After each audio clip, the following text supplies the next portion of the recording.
Magandang gabi, magandang umaga, magandang hapon sa inyo mga tropa.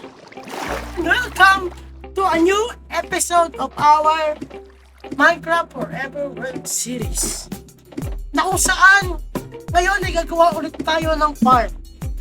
This farm will help us to travel and will help us with our needs in paper. Kasi ang farm na gagawin natin ngayon ay ang pinakakilala, pinakasikat, pinaka-automatic at pinaka-magandang farm na aking gagawin. Kaso, ang alam ko yung farm na to, mag-focus sa akin ng lag kasi nga medyo, ano siya, pero gagawa natin ng paraan yan. Ang farm na to ay natawag na Sugarcane Farm. And, bago tayo magsimula, marami akong kailangan kuhaan ng materyales, pero dahil nga, malakas kayo sa akin, hindi ko na-video yun. Diretso na agad tayo sa pagsimula at pag-build ng farm natin. And in our farm, papaliwanag ko paano siya gumagana. And without further ado, let's start the video!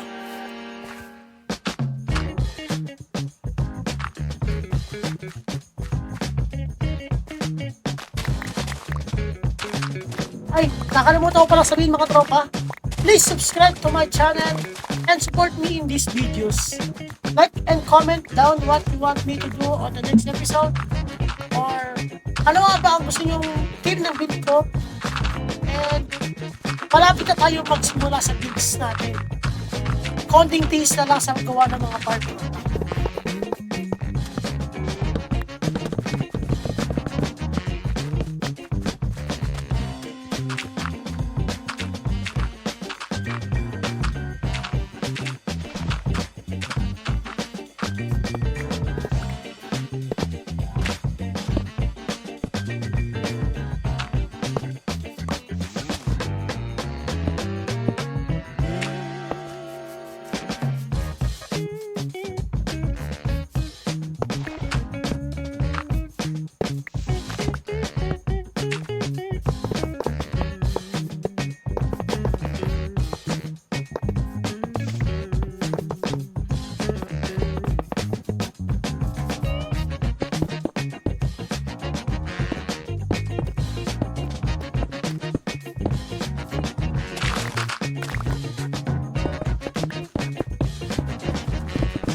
So, paano nga pala gumagawa ng ng flying machine? Alam ko, ganito ba yun? Medyo tayo kasi hindi gumagawa ng flying machine. And last na ginawa kong flying machine, sa bedrock pa ako gumawa. And, ngayon lang ako ulit naglaro ng Java. Kasi, ngayon lang nagkaroon ngayon lang nakapagkaroon ng setup para mapila ko ng Java. Hindi ko alam paano gumawa ng flying machine. Ito, alam ko paano, kailangan mo lang yung obsidian para hindi siya musog. Pero, paano siya umaantar? Like, ano yung mechanic niya? Like, ano ba kailangan kong gamitin dito? Ano bang piston? Ano ba klase ng yan, kasi tinulak lang eh. Wait, palitan ko nga siya ng piston. Try natin ng sticky piston. Kung gagana. Check natin. Ay, wait lang. Baka gawin yun. Check ko muna kung gagana siya kung gantong setup. Kung gagana siya pag ganito. Kasi, in bedrock, basta meron na siyang ganyan, gumagana siya kahit na hindi siya sticky piston. Huh? Kung ba tayo?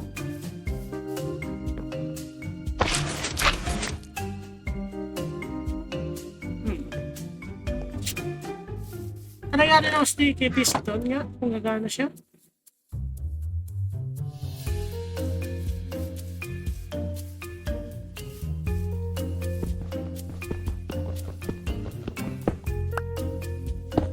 Diyan. Okay, sa kabila. Ayun, oo, yung sticky piston niya dapat. Kailangan niya sticky piston. So, kailangan ko lang siya ayusin katulad kanina. Tapos, palitan ko na yung, yung mga piston ng sticky piston. Okay? Pag gumana to, sabihin okay na siya.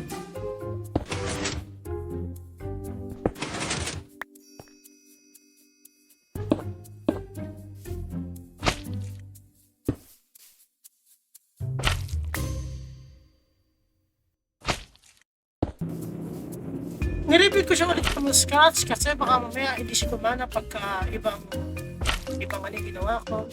So, try natin ulit kung gagana siya pagka ginamit natin na sticky piston. At pag gumana ito, I can proudly say myself that I am a good Minecraft player. Gumana siya. Gumana. Gumana na. So, kailangan lagyan ng SLM sa gilid and tatry natin sa farm na mismo natin subukan kung gagana siya. Okay mga tropa, nilipat ko na po pala dito yung ating slime machine at nilagyan ko siya ng dips kasi yung mga dips ay hindi siya na hatak ng slime. And from what I know, pag kumana to, hindi ko lang maglagay ko sa kabila ng trapdoor and observer para ma-detect siya ng trap, ma-detect ng observer yung flying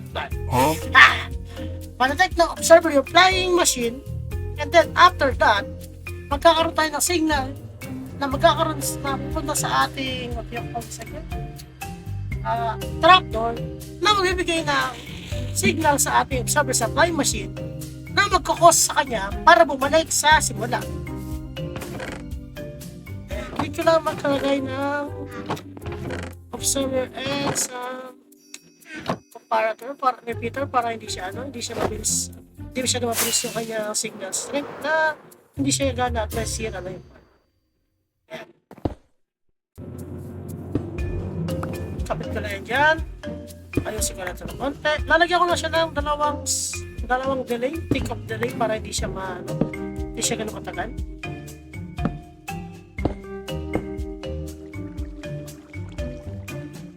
And check natin kung gumagana. Ito gumagana eh. Sira. Ulitin natin. Sirain. Ayusin natin muna. Tingnan natin kung gagana siya pagka inayos natin siya nung...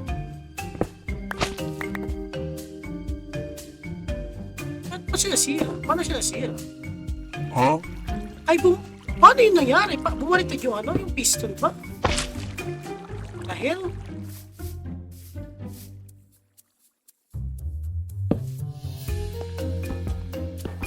sirain natin ito, pabalik sa wala, and balik natin ito yung ating trapdoor para gumana yung ating trapdoor. Kailangan na rin dyan, punta sa simula, yan, and balik tayo.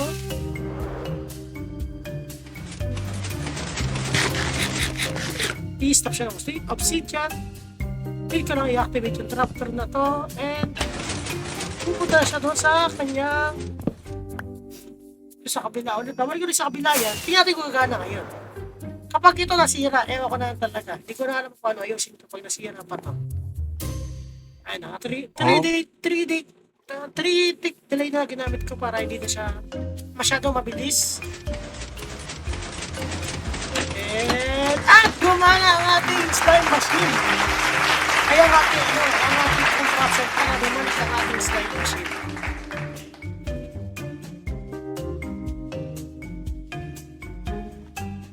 I could say na maayos natin pagkagawa natin maayos na maayos. Kasi walang pamalpak eh. Maayos naman siya.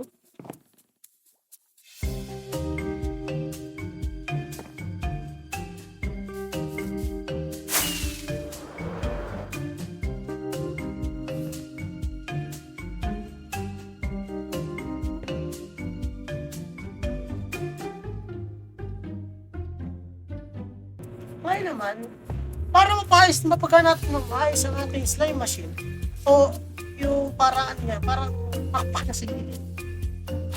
Ito yung magpuputo sa mga sugarcane. Kapag sila ay 2 blocks tall or 3 blocks tall. And alam ko need ko lang siya lang yun ng sa likid para hindi siya masyadong bigat. Sana nga hindi siya ganun kalapan kasi ako tama naman ang calculations ko. Alam ko kaya ata yung slime machine ang 20 blocks. Let's see kung tama nga ating pagkagawa o mali.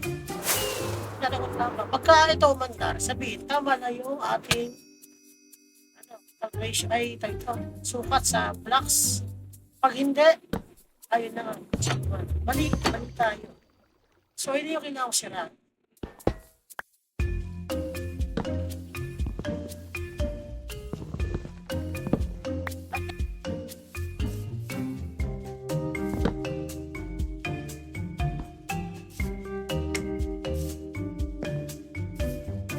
And by the way nga pala guys, kasi siya na po ako yung boss ko, medyo garalgal kasi meron pa rin ako upo hanggang ngayon. Pinilit ko lang talaga mag-record. So, gumagana naman siya. Hindi ko naman siguro kailangan ayusin yan. Meron naman silang sa baba yung kumukuha ng slime, ay kumukuha ng mga hopper. Hit ko lang ayusin pa niyan sa gilid. Para nga sa ngayon, yung balak kong contraption, kumana. Kung saan, pagka pumunta sa kabila, di ba, naputol na lahat yan. Abos sa kabila. Yung kabila naman, mag-isend na siya ng signal doon sa mga rails para yung mga hapas, ipadaan niya na. Para connectahin na yung mga kailangang kuwanin. Automatic siya, pero hindi siya laging gagana. Less hassle at less lag sa aking build. Di ba?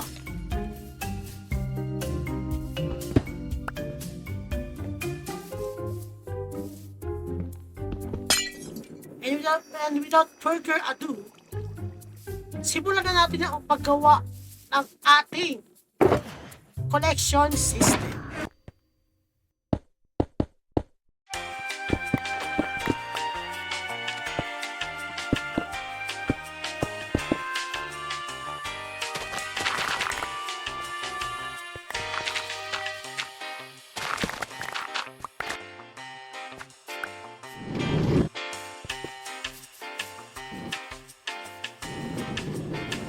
By the way guys, kinapit ko na rin pala yung mga sugarcane para nga sa ngayon. Gumana na siya katapos ko gawin ito. Kaya ginamit ko siya ng sunod-sunod.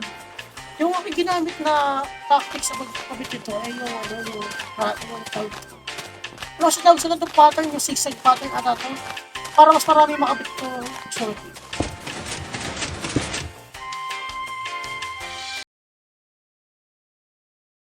Hit ko na lang ng button at tapos na ang ating sugarcane farm. So guys, ginawa ko siyang automatic kanina, pero naisip ko, ang bangit kasi ng nung ginagawa pag automatic. Like, sobrang bilis niya. Pero maximum na yung clock na ginawa ko. Kaya naman, ngayon na siyang manual pindot button na lang. And try natin mag-i-hit kayo ng mga 3 hours.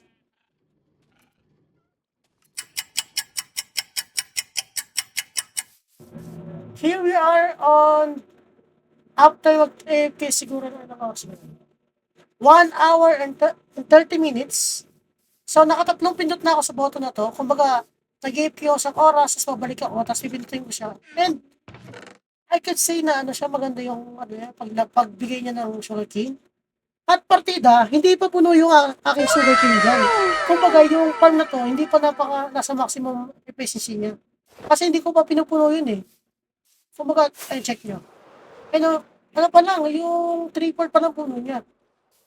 And kadalasan, pinuputol ko siya, second 12 block pa lang. And that's it for the video ko today, guys. Please subscribe to my channel and always support me in these videos because napakahirap gumawa ng mga ganitong video. Ako ang nag-i-edit, ako ang gumagawa lahat. That's all.